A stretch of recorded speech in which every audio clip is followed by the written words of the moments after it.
Powered by Righteous Media.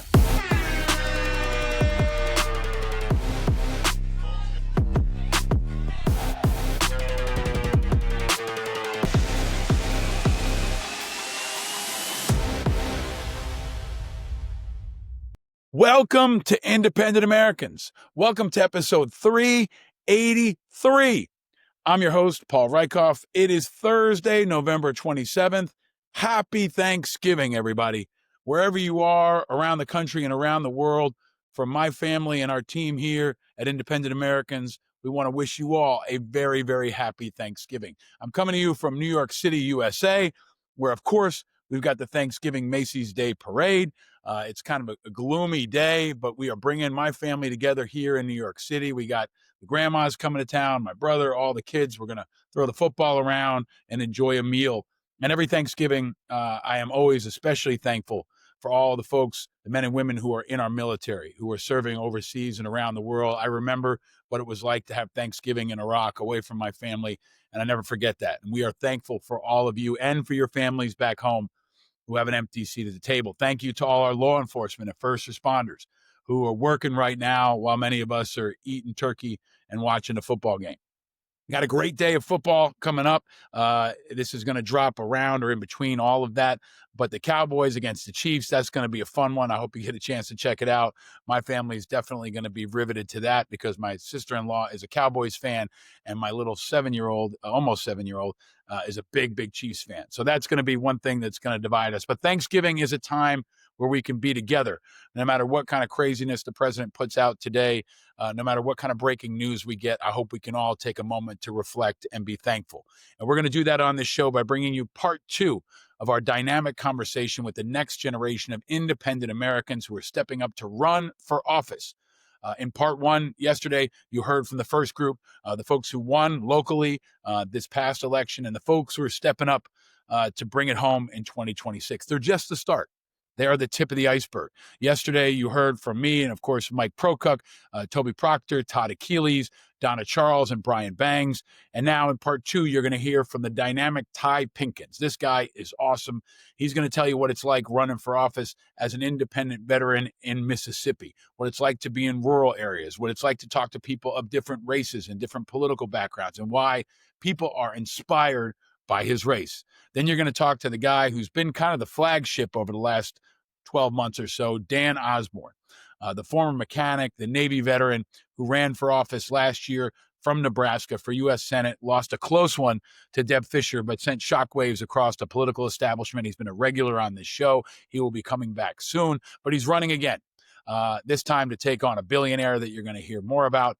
But the movement behind Dan continues to grow, and he is keeping up the fight. And we're going to have others. Every day I'm hearing from more men and women who want to step up to run for office as an independent veteran. If that includes you, we are especially thankful for you this Thanksgiving, and you should go to independentveteransofamerica. It's also linked in the show notes here and on all my social media, which you should follow because we will keep you updated about the candidates who are announcing that they're running as independents almost every week. We hear from a new one, and you're going to hear from them on this show as we come out of Thanksgiving, go into December and into early next year. If you're an independent candidate and you're running for office, especially an independent veteran, we want you on this show because this community wants to hear from you. So I hope you like this part 2. It's a really cool conversation. Support Independent Veterans of America, support these candidates, and support each other, especially on this Thanksgiving. It's an important time. That's a uniquely American holiday that just about everybody in America celebrates. So my thanks to all of you, and my thanks to these folks who joined me for this conversation. I hope you like it. Again, if you want more, go to independentamericans.us. Hit that subscribe button. We are on TikTok. We are on Instagram. We are on all the places. And if you enjoyed this episode, please share it far and wide and invite others to declare their independence. Here it is, part 2 of our Thanksgiving special conversation with some independent Americans that give you reason to be thankful and to stay vigilant.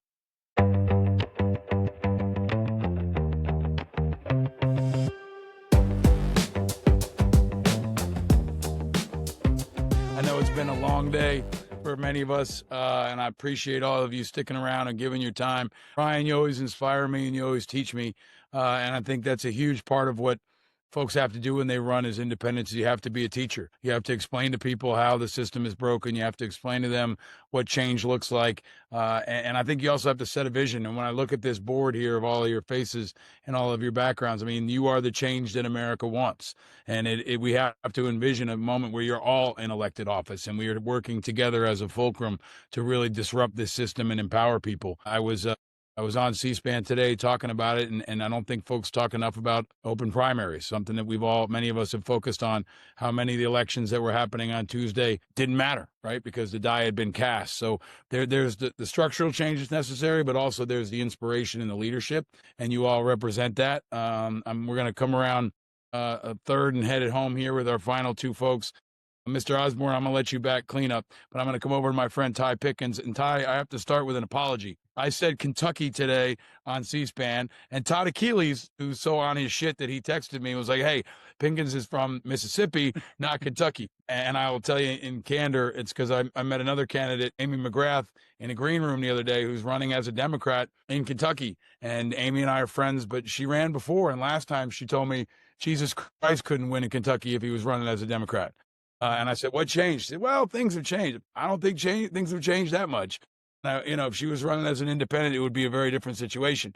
But you are not in Kentucky. You are in the great state of Mississippi, and I've been so inspired by you. You came on my show. Many of you have been on Independent Americans. Want to thank you for that. But Mr. Ty Pinkins, the mic is yours. Over to you, sir. First of all, thank you so much, Paul and Chris and Eric, for all the work that you're doing, and to all the people on here who run for office and who are running for office right now. Thank you for stepping up. Thank you, thank you, thank you. I am a retired Army warrant officer, 21 years, and I've been running for office for about 3 years now. So I took a kind of a weird path when I got into this process. I decided to challenge the senior senator in our state, knowing that I would lose. I knew I would lose, but I challenged him in order to prepare myself for the race today. One of the things that happened during that campaign when I was running in 2023 against Senator Roger Wicker is I was running as a Democrat, and the Democratic Party recruited me to put my name on the Secretary of State's ballot also. So that race was going on in 2023, the Secretary of State's race, and the race for Roger Wicker was happening in 2024, the following year. Luckily for me, I got a lot of name recognition in that Secretary of State's race. And then when the Senate race came around, I kept my name on the ballot, got a lot of more name recognition in that race. And now I find myself in this race for U.S. Senate against probably, and Todd, I'll challenge you on the weakest sitting senator. Nobody beats Cindy Hyde-Smith. I'm sorry. She's the bottom of the barrel. She's the end of the line. And so now I'm running against her today in Mississippi. And I'll echo what a couple of the earlier speakers said with regard to the words independent and veteran. Those are two powerful, powerful words when you're knocking on doors, because I think that people are looking for something that they can trust. And probably the last thing that voters do trust are veterans. It ain't Congress. It ain't the executive branch. It certainly ain't the Supreme Court right now. So veterans are it. So when I knock on doors, I'm a cold water in the face type person. I don't play around. I don't beat around the bush with voters. They ask me why I'm running, and I tell them flat out because I think both parties have failed us. I think the Democrats have failed us, and I think Republicans have failed us. And I go back and I give them the history of what's been going on over the past half century. And I'll give them one data point, and Paul has heard it, and the other three guys have heard it. I tell them how over the past 50 years that each party has had total control over the executive branch and both wings of the legislative branch on 6 different occasions over the past 50 years. And I asked the voter this question, the rhetorical question: if that's the case, why are we still dealing with immigration reform? Why are our kids still getting shot up in schools? Why is Mississippi the poorest state in the country with the highest poverty level in the country? Why we have hospitals closing in rural communities? And I let them think about it. And I asked them, what did Democrats do when they were in office and they had a 60 member supermajority in the United States Senate on 2 different occasions? Why are we dealing with this? And what did Republicans do to solve your issues also the last several times that they've had total control? And then voters get it because they're not dumb.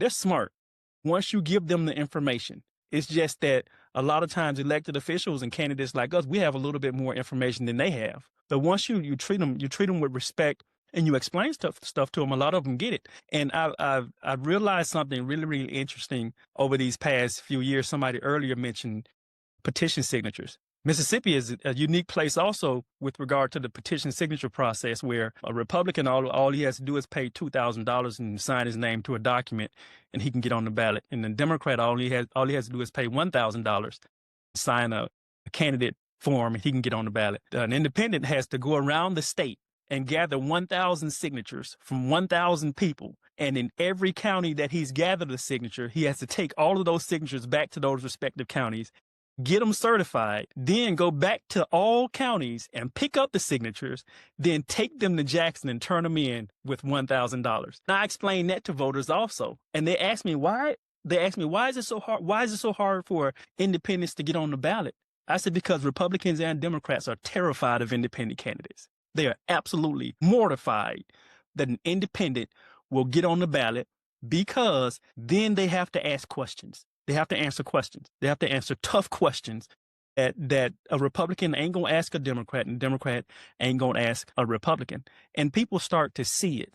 And I shared this story with Paul a few weeks ago, where I was at a blues concert behind the Dollar General in a dirt field, and blew my mind. And I had my petition clipboard with me. And I went on the stage and I said, my name is Ty Pinkins, running for U.S. Senate as an independent, and I'm a veteran. Got a clipboard. I need your signature. That's all I got to say. Got off the stage, and there's a group of white guys followed me. And I'm in a black area, a blues concert. A group of white guys were at the concert, and they were following me as I was going around asking people for their signatures. And every time I looked over my shoulder, they were following me. And I got to the back of the stage, and one of them tapped me on the shoulder. And he said, I'm a Republican. And he said, I want to sign your clipboard. And the other guy tapped me on the shoulder, and he said, which party are you going to caucus with? I said, neither party. I won't caucus with Republicans. I won't caucus with Democrats. I promise you that will not happen. I'm fine eating lunch alone. He said, give me the clipboard, and I'm signing it. And he said, and the third guy tapped me on the shoulder. He said, what do you think about gun control? I said, I support the Second Amendment, but I also support protecting our children in school. He said, give me that clipboard and sign. And that's been what I've been getting around this state. And I'm happy to say that as of today, my opponents don't know it, but I've already surpassed the 1,000 signature mark that's required to get on the ballot. I've already passed it. Deadline December 26th. I'm already there. But I'm not going to tell them that. I'm going to let them find out on December 26th when my name shows up on the ballot. But I'm running really because, and I'll shut up after this, Paul. I'm running, and I tell people that in the Army, there was an acronym, LDRSHIP, leadership: loyalty, duty, respect, selfless service, honor, integrity, and personal courage. And I tell voters and doors that I knock on, people at doors that I knock on, that acronym represents everything that's missing in Washington, D.C. today. And unless we send independents to Washington, neither party is going to solve our problems. Voters have to get the courage to step away from assuming and believing that their only choice is either blue or red, left or right, or Republican or Democrat. And so that's why I'm running. What's his name? Eric. I really want to get in touch with your organization, just like I've been in touch with Paul's organization, to get as much support as I need. Mississippi, we really have a chance in Mississippi, a real chance, given our demographics here in this state, and also given my name recognition, since I've run two times now, and the other two candidates that people really aren't too excited about. So thank you guys so much. I appreciate you, Paul. Thank you, Chris. Thank you, Eric. Thank you, and everybody. Thank you, guys. Ty Pinkins, ladies and gentlemen, from the great state of Mississippi. I don't think you're going to be eating alone very much, because you are really captivating people, and I just want to mention too that your personal stories, each of you has an inspiring personal story, and Ty shared his with me on my show. It's really, really important, because so many of you are tough, so many of you are tested, so many of you are dynamic, and so many have been, sitting on the sidelines in different ways. So we're excited to be able to help tell your stories, and inspire others. All right, bat and cleanup out of the great state of Nebraska. My Navy friend, the guy who has really, I think, jump-started a national discussion. He's kind of the example. When I often talk to folks, I say, I said this last year, we want more Dan Osborns. Dan Osborn stepped out and he ran a hell of a race, and he did it with integrity. That's the other part of what I want to credit all of you, not just whether you win or lose, but how you run your races with integrity, with independence and with tenacity and with authenticity. It's fun to watch especially Democrats, like they grow a beard. A different one grows a beard each week because they want to be authentic, or now they're saying fuck in their press releases. It's crazy because it's just so obviously inauthentic. But Dan, burst on the scene because he is who he is, and he was unapologetic about it, and that's what America wants, and that's what Nebraska wants. And as a testament to Dan, we were able to get Republicans and Democrats behind him, including a Democrat like Bob Kerrey, a Medal of Honor recipient who was a governor and a senator in the state, ran for president. He sees the future, and I think he understands that a Democrat can't win in Nebraska, but Dan Osborn can. So with that, I'm going to give you the floor, sir, and hopefully we'll have time for a couple more questions. But Dan Osborn, over to you, sir. Thank you, Paul, and I appreciate you for having this, man. I was able to do this with Paul in 2024. In New York. That was pretty exciting. Where Washington gave the final address, if I'm not mistaken. That was pretty cool to be a part of that. But I mean, let's be honest. Most of us don't give a shit about New York politics. We're here to win in our own state. Sorry, Paul. But I got to tell you, y'all going to care about it now because it's a great example of how the extremes have risen. Right now, you have Mamdani on one side and Trump on the other side. You guys are going to position yourself firmly in the middle between those two things, right? Well, yeah, that's a good point. That's a good point. But again, I'm very curious, and I would like to run a poll actually in Nebraska. I don't have the money to run a poll, but I'd like to run a poll. How many Nebraskans have a New York Times newspaper? But it's good. But thank you for having me on, man. This is awesome. Ty, Brian, Todd, we got Donna, Mike. Man, you guys were awesome. Congratulations on your win. This is super exciting, and it's good to be a part of. It's good to well, first of all, I just want to give you guys some insight on to where this all started with me in Nebraska, because a lot of people don't know this. I don't tell people this every day. I've started to in my town halls. I've done 24 this cycle, and it's really starting to resonate with Nebraskans because a lot of people will be like, oh, Dan Osborn created this, Dan Osborn this, Dan Osborn that. No, it wasn't me. It wasn't me at all. Literally, I'm a mechanic. I'm a Navy veteran. I'm a National Guard veteran, 19 kilo. Tanker in the National Guard. But where it came from was a group of railroaders in central Nebraska. These guys were pissed off. And the fact that I ran last cycle in 2024 against Senator Deb Fisher from Nebraska, who's just an empty suit. I don't know if you followed the race too much, but what happened was she sat on she actually headed the transportation committee that allowed railroads to police their own safeties, basically got OSHA out of it. So then they had death factored in as acceptable in their safety program, profit over people. I mean, it's the same story over and over and over again. I think Brian touched on the monopoly piece, and that's a big part of my campaign. And actually, Paul, you touched on the monopolies on the Defense Department. Like, there's so much that goes into who controls what in our country. And you can tie almost all of it back to the guilty parties being both Democrats and Republicans.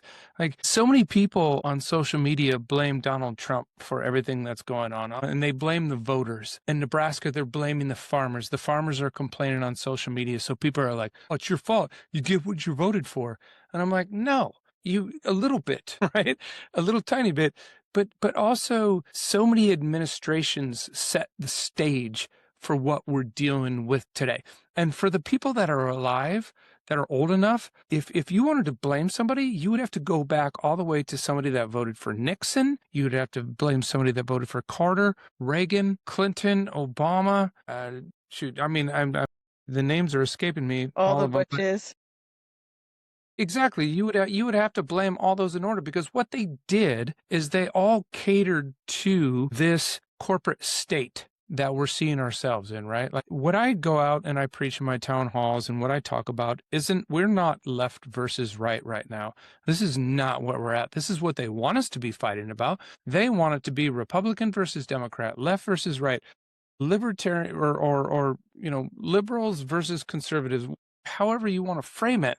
This is not it. This is big versus little. We are seeing it play out. We saw it with the inauguration of the President of the United States with the 5 tech bros sitting up front and center. I would have had a teacher, I would have had a nurse, I would have had a plumber and a carpenter and a bus driver in front of my inauguration, but no, this dude had the tech bros. So that was a precursor into what we're going to see in this administration. And so I always ask myself, whenever faced with any type of policy, who's winning right now? Who's winning? Every time I do a deep dive into who's winning, it's always the big guy, never the little guy that's winning. So it's really frustrating to me. So how do we course correct it, right? I mean, everybody can name the problem. It's easy to do.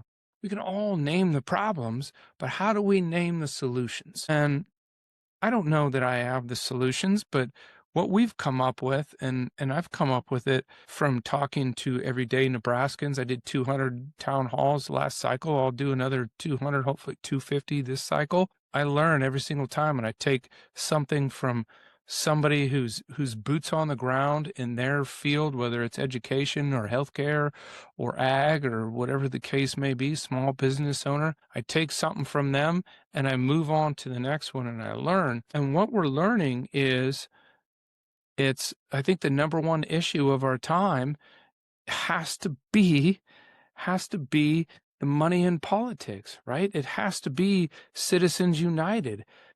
It takes $200 million to run for Senate in Texas, Montana, Florida, $300 million in Montana. Like, this is the problem. $1 billion for the President of the United States. It's the game. The system's rigged, right? I'm not going to argue with Trump when he said that, although we all know who's rigging the system for himself now. And so we fix that through campaign finance reform. I know and we can all reconvene or talk offline if you want to about messaging behind that and what we've learned. But also the second piece to that has to be anti-monopoly, antitrust. That is huge, right? Because without competition, there is nothing to drive down cost. Everything is about cost. I get a paycheck every week. I know how much comes in. I know how much goes out, guys.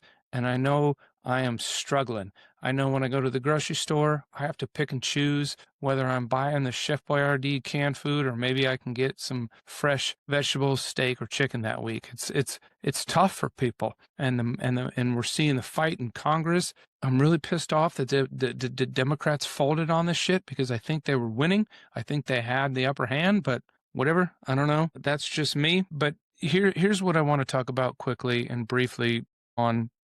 I'm sorry if I'm taking up too much time, Paul, on this, but You've got the most experience at this point, man. Well, at least a lot of valuable experience. But yeah, you got another minute or two. Go for it. Okay.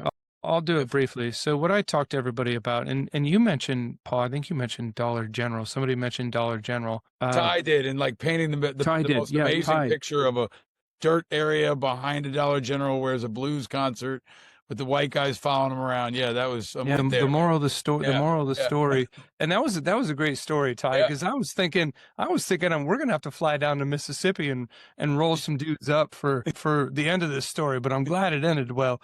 But no, but Dollar General, you guys probably all see it in your states too. In my state, I've been through my state like 5 times, and there's a Dollar General at the end or the beginning of every single state. Why is that? When I first started traveling the state, I thought, it was a joke. I'm like, oh, there's a Dollar General, must be getting into a town. Sure as shit we were. Well, then we started to look into why. Well, Dollar General is actually one of the biggest grocers in Nebraska. And this isn't the first time we've been here in this country. I mentioned top versus bottom, big versus little, however you want to mention it. We had the Vanderbilts, the Carnegies, the JP Morgans, the Mellons at the turn of the century. You can change those names now to Musk, Zuckerberg, Ricketts, my opponent. You could change those names to the uber wealthy. And so what did the people do about it? Well, they passed legislation. They started to elect people like Woodrow Wilson and Teddy Roosevelt that changed the game, that champion antitrust and anti-monopoly laws. And then in the 1930s, they had now the name's going to escape me. I'll have to put it down because something's getting in my head that's not right. But it's there's a law that the grocers have to compete, right? So there's a competition between the grocers, that a little mom and pop shop should compete with the major grocers. They should be able to buy the same goods as the rest of them. Well, you know what? We've gotten away from that. We've failed. And now you drive down Main Street, USA. It's probably not just Nebraska. You drive down Main Street, USA, mom and pop shops are boarded up. Why is that? Because we are not doing our due diligence as Congress, as to enforce these laws that were put in place to create an even playing field for us all to be elevated, for the workers to be elevated, and the small business owners to be elevated. But I just wanted to share that, and I might have gotten too far into the weeds, Paul. I'm sorry. No, you didn't, But, man. I think it's helpful, man. I think it's helpful to understand. But to go back to the veterans again, happy Veterans Day to everybody, man. And I was talking to a veteran today who's a plumber in the shop that I work at. I'm still working my 40 a week. His name's Tom Passeri. He was in the Panama, Honduras conflict, and we were watching some videos. He was like, "Oh man, because I didn't know too much about it." So we started watching a couple videos, and he actually recognized some people from the videos, and the guy broke down and he had to leave. He was crying, and I was like, "Holy crap, man. I've never been in combat." And I just, if you guys have been, my heart goes out to you for what you got to deal with every day. I truly am honored to be a part of this independent veterans, and you guys are the true heroes. And I just signed up and did my time, I suppose, but man, it just really opened my eyes to the fact of what a lot of you guys did and had to endure. I appreciate it. Thank you, Dan. Everybody give it up for Dan Osborn, ladies and gentlemen. I think it's a good note to end on, Dan, because we're all in this together. And I think on Veterans Day especially, we all understand that not everybody comes home wounded, but nobody comes home unchanged, is what I was once told. And I think that that's really true. It's kind of an extended dysfunctional family that you got to reconnect with, and Veterans Day is the right time to do it. It's a combination of a birthday, July 4th, and homecoming. And that's kind of what it feels like when you're around each other. And I think the really important message that I want to end with, and I don't want to take us past the hour. I wish we could go to questions, but I'm also going to try to flex the discipline of staying on time here. I welcome, if you got questions in the chat, we can kick them on over to people. Feel free to email us so we can put you in touch. But I want to try to stay on time here. The goal on Veterans Day is to try to bring the country together, right? And remember our values, and to look at our leaders, and to give our enemies something to fear and our kids something to look up to. And I think that's what comes out of Veterans Day. The challenge is making every day Veterans Day. And you only do that if you truly disrupt the system and make it, the same system that we all fought for and signed up to fight for. And it's out of whack right now. And I think it's a good time to have this discussion, because between the DOJ cuts, Venezuela, and Congress's failure to even provide any basic oversight, and maybe the shutdown, most of all, I think the number of independents after the last couple of weeks in the shutdown is skyrocketing. And whether you agree with Democrats or the Republicans, I think everybody is understanding that this is broken, and it looks like mutually assured destruction. And we want to offer an alternative that can be pragmatic and practical and independent and patriotic, real patriotism that puts country over party. And you all embody that. So next steps. Number one, I want to do this, on a more regular basis. We're going to do this maybe quarterly at least, and continue to grow the circle, bring in more speakers, have more questions. If you are here and you're not running, I want to welcome you and thank you for coming and for being a part of this. I always say about the veterans movement, you don't have to be a veteran to support the veterans movement, because everyone's welcome. And if you don't want to run, there's plenty for you to do. We need volunteers. We need amplifiers. We need folks to help raise money. And we need ammunition, to go forward. And we need boots on the ground, and we need air cover and all the other pieces. So independents are not a spoiler. They're not an offset. They're the future, and you all are the future. So I'm excited to share this conversation with others so they can see the diversity, the dynamism, and the passion that you all have, because you're going to give people hope. And I think right now it's what they want. They want hope, and they want fighters. And then it's a hard path. Nobody takes the independent path because they don't want to fight. And if you can survive that crucible, it steels you for public service in a really important way. So I want to end there. I want to thank you. Chris, thank you for your logistical support. We will post this. If anybody has any opposition to that or any concerns, please let me know offline. But we do want to share it far and wide. And I want to encourage you to encourage others to sign up. We want to hit a goal of 100 candidates. We've got at least 4, maybe 5 running for Senate. We've talked to, I think, 3 or 4 that might run for governor. I have no idea how many for Congress, but we've already probably heard from half a dozen or more, and countless people.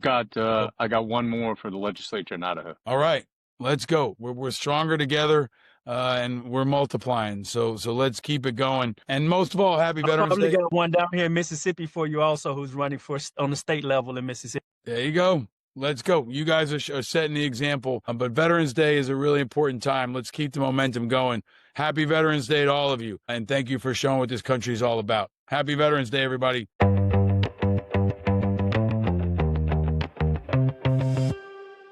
All right, folks, I hope you liked this 2-part inspiring conversation with the next generation of American leaders. These are the men and women that I think most of America is looking for.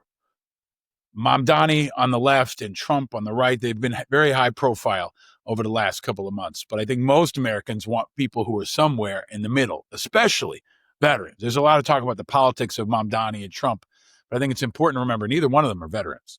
And especially as Venezuela and Ukraine and National Guard deployments domestically continue to unfold, we need veteran leaders more than ever. So this Thanksgiving, I am thankful to all of our guests who joined me for this 2-part series: Mike Procuck, Toby Proctor, Todd Achilles, Donna Charles, Brian Bangs, Ty Pinkins, Dan Osborn. We are thankful to all of you for stepping up and inspiring. And other folks, if you want to run, we want to help. Independent Veterans of America is designed to recruit, support, and elect a new generation of leaders that do everything we talk about in this show. Country over party, people over politics, busting up the status quo and fueling a new movement that on this Thanksgiving Day especially, we can be thankful for. From my family to yours, want to wish you all the best. I'm thankful to all of you who've been with me on the ride as this show has evolved over the last 5 years. It's been wild. And especially all of you who've sent me so many kind notes after my recent appearances on cable television. I've been busy at CNN, MS Now, and others. And we've been speaking truth to power. And many of you are having our back, and many of you are speaking out. And I want to celebrate you and tell you how thankful I am for you. So on this Thanksgiving, I'm going to go get some turkey. I'm going to go get some sweet potato. I'm going to go throw the ball around with my boys and watch some football and be thankful that I am above ground and able to bring you this show. We will be back tomorrow with a special episode on Friday, and back next week with all new episodes, new conversations as Independent Americans continues to add light to contrast to heat. If you haven't already, Thanksgiving is a good time to do it. Invite others to declare their independence. And no, you're not alone in your vigilance. We're all vigilant. We're all in this together, especially on Thanksgiving.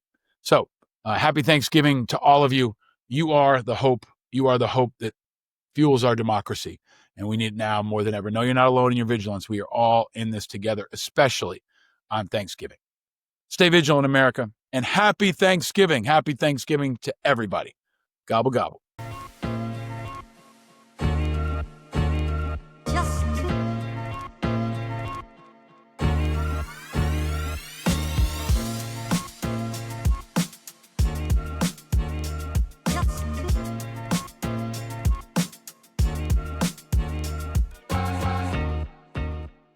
Powered by Righteous Media.